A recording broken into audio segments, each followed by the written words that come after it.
Good morning mga ka-rest day. Dahil rest day natin ngayon at naka 3 years na si Janine, kailangan natin siya iparehistro. So tara, samahan nyo ako. Alamin natin kung paano and kung magkano magparehistro ng big bike. So pero hindi po mali yung nasakyan natin. Ang gamit po natin ngayon si Satria. Ito talaga ginamit natin kasi oras na ba? Alas 9. Alas 9 na kasi mga ka-rest day. So medyo maaga para sa nagpaparehistro. Hindi kasi talaga tayo morning person eh. Pero usually ito naman ako nagpaparehistro. Meron lang technique na ginagawa ko. Technique para sa mga katulad ko na hindi early bird, makapagparehistro pa din. Kasi para sa mga katulad ko na hindi morning person, kapag ride lang nagigising na maaga.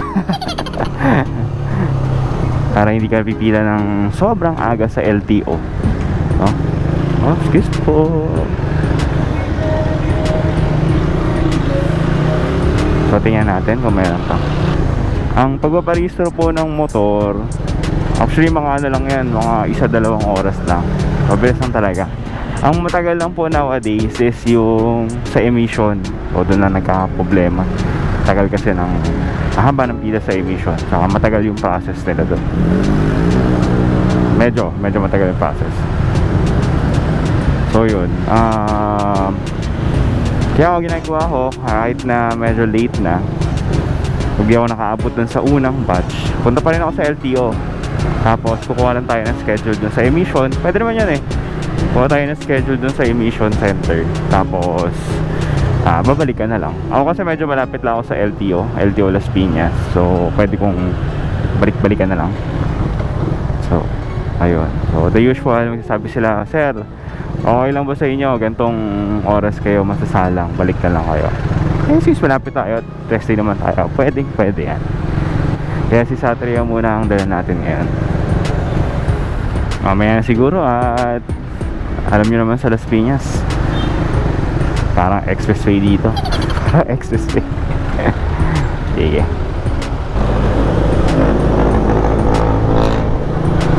Okay mga ref day, malapit-lapit na tayo. Ito na yung Robinsons Las Piñas. Diba? Lapit lang. LTO na.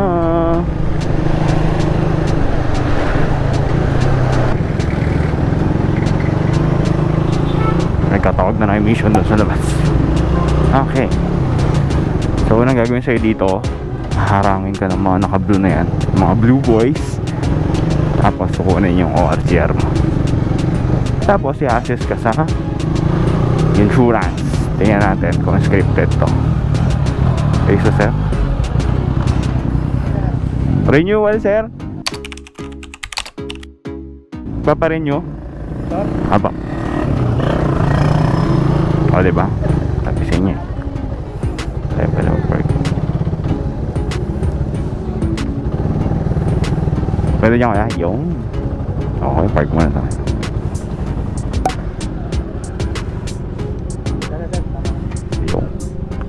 Resting. Let's go mga ka-resting. So next step is insurance. Kung wala pa kayong TPL, dito kayo dadalhin ng field agents para kumuha ng insurance. Na pala, binayaran natin dito 650 pesos. After the payment, bibigyan kayo ng receipt and policy. Tapos dadalhin muna to dyan sa may cashier para i-validate. At sasabihan lang kayo dyan ng upo na lang sir, tawagin na lang. Upo na lang sir, tawagin na lang. Then, proceed na sa emission testing. Nga pala, iiwan dito lahat ng documents, so I suggest pa-photocopy nyo na yung OR and CR nyo. So, binayaran natin dito 400 pesos. Okay mga ka-rest day. So oras na 9:46. Bilis lang. Sabi ni ate doon sa emission, balik na lang daw mga 11:30 or 12. Kasi medyo matagal yung mahaba yun. Matagal yung pila. So uwi muna tayo. Diba? Alas 11, uwi ka lang. Mga gantong technique po, wow, technique. Yung mga gantong technique po, siguro applicable siya para dun sa mga malalapit lang sa LTO. Or, kayo, baka meron kayong ibang ano. Pero usually po, pag nagpaparehistro ako, ganito lang. Tapos babalik, tapos bayad lang. O, di hindi ka pipila ng matagal.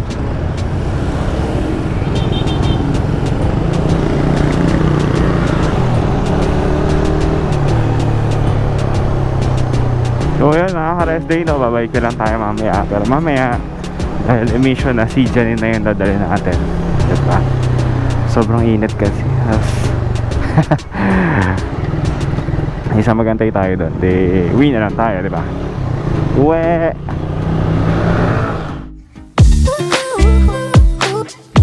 Dahil ina-anticipate natin na magkakaroon ng vehicle inspection, just to be safe, isalpak na lang natin itong baffle ng ating Orion exhaust para kung sakali man na magkaroon ng decibel reading, kampante tayo.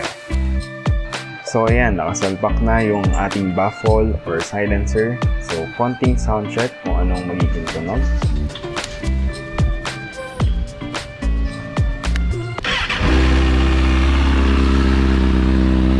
Ayan, nagtunog stop.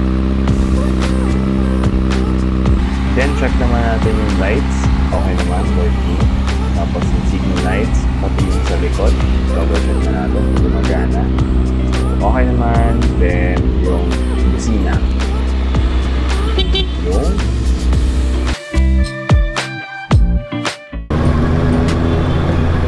So yun, mga ka-rest day, na-check naman natin si Janine. Okay naman yung mga ilaw niya, signal lights, busina. Tapos nasalpak na rin natin yung kanyang silencer.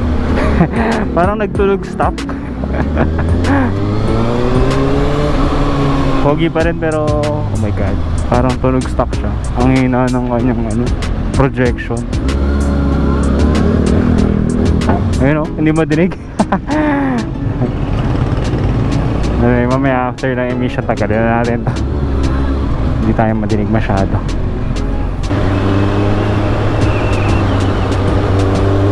Ang init din dyan.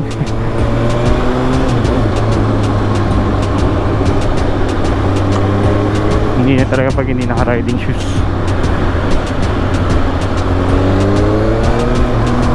Ba't hindi ka kasi nag-riding shoes?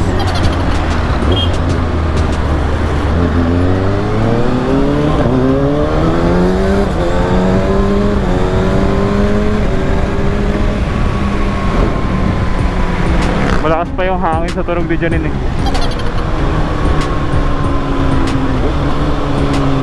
Ha? Busina. So yun, LTO na tayo ulit. Sakto, 11:50 na. Mas 12. Ayos. Kilo.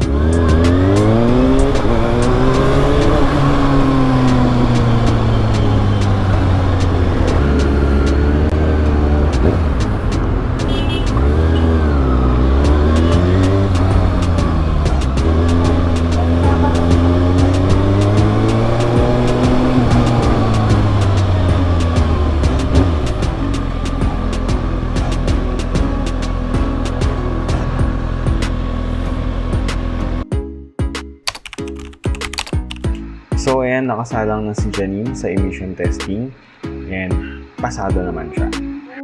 Next step is yung motor vehicle inspection. So punta lang kayo dito after ng emission. Then bibigay niyo yung documents sa field agent. Tapos medyo swerte tayo dito, hindi na niya i-inspect si Janine. So diretso na tayo dun sa main building para dun sa pinaka-process. Next step is bigay lang tong mga documents para i-validate. Ito yung nasa pinakaharap na desk. Then after nun, pasok lang sa loob. Then bigay lang sa step 1 ng MV registration. At isusulat nyo na dyan kung anong window ka next na pila. So in our case, window 2. So niya lang tayo. Then bibigay lang yan sa window 2 which is yung encoding. Tapos pag-iintayin ka lang ng saglit dyan, then i-advise ka na pumunta na sa window 9 para sa pina. So pagdating mo sa window 9, tatawagin ka ni Kuya naka-blue at bibigyan ka ng acknowledgement slip After nun, tatawagin na yung pangalan mo for payment. So ito, nakuha na natin yung OR.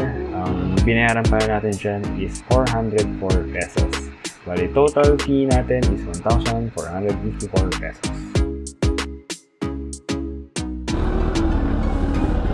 12:45. Oh, di ba? So, yung mga ka-rest, nakuha na natin yung yung OR naka-print sa bond paper. So, yes. Naka-register na, naka-renew na ng registro si Janine. So, bilis lang, di ba? Summarize natin, ano tayo dumating? Alas 12. Tapos tayo 12:45. So, mga 45 minutes. More or less. Tapos kayo na umaga dumating tayo mga anong oras ba yun? Tapos nakalis tayo, i-flash na lang natin. So yun na lang po kabilis. Tagal lang talaga paghihintay sa sa emission. Pero after ng emission, yung mismong process, mabilis na. Medyo swerte lang din pala mga ka-rest day kasi hindi in-inspect hindi nag-conduct ng parang physical inspection yung doon kanina. Pero kahit naman i-inspect nila, all goods naman si Janine. Yes. Ayun. Hindi ko alam, siguro yun, siguro random yun mga ka-rest day kasi meron ako mga parehistro na i-inspect. Check talaga busina, ilaw, signal light, lahat. Tapos meron naman na hindi, siguro random. Sa init na yan tapos isa-isay mo yung yung sasakyan na inspect mo. Kasi parang medyo din naman si field agent. Ayun na, maambon na mga resting. Ambon ba yan? Oo nga, ambon na. So yun, pero kanina meron akong kasabay doon, wala, hindi yata gumagana yung busina or mahina yung busina niya. Sabi niya, sir, ipaayos muna tapos balik ka na lang. So may mga ganun po. Tapos question, nagpa-schedule ka ba ako? Hindi naman, actually hindi naman siya required. Parang nabasa ko dun sa process, parang may iba lang yata yung window kapag meron kang LTMS portal something yon. Pero pag wala, okay lang naman. Kasi nakita ko parehong estimated time dun sa 60 minutes. May LTMS portal ka or wala. So ayun. O yan, natuwa lang din ako kasi parang same lang pala yung presyo niya. Akala ko kasi kapag medyo malaki yung engine mo, mas mahal, no? Hindi naman pala, same lang. 400. Meron lang akong surcharge na 100 pesos. I think sumobra yata kasi ako dun sa araw. Dun sa araw na pwede na akong magparehistro. So yun, sana nagustuhan nyo yung bagong episode natin at makapagbigay ng karagdagang kaalaman para sa mga paparehistro. Hindi lang sa big bike, pero same process lang naman to sa small bikes sa mga underbones and all. Yun, same lang. Para sa mga katulad ko na hindi nagigising ng maaga, pwede po yung gano'n. Babalikan nyo na lang. Pero yung tipong may gagawin kayo sa hapon, tapos gusto nyo masalang kagad, kailangan po nun maagang-maaga kayo dun sa LTO. Ayun, so yun lang po. Thank you and stay safe mga ka-rest day. Bye bye.